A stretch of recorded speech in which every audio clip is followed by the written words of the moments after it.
云端穿行的日子里，在舷窗捕捉过无数城市的黄昏，但机舱里密不透风的空气却总裹得人透不过气。当飞行日志翻到第37页时，我终于把制服换成长裙，一头扎进向往已久的雪山湖泊，疲惫和焦虑也都在苍山洱海的清新空气里舒展。结束1周的旅行，回到南京才发现5月的风已经带着些许闷热。小优，打开空调。收到，帮你调到了舒适模式。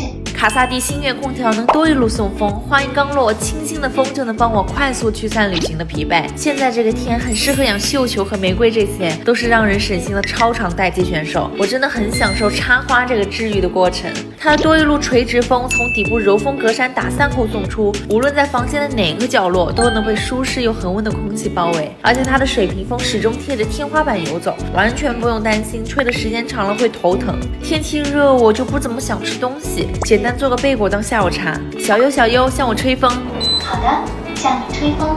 它就根据我的位置自动调整风向，除了让整个屋子保持清新舒适之外，在自我管理上它也毫不含糊。全通品质加双排黑金翅片的搭配，在漫长岁月里给予我温柔的守护。窗外燥热的空气愈发热烈，而我却在这一方清凉天地里独享属于自己的精密时光，在清新的空气中感受最平凡治愈的宅家日常。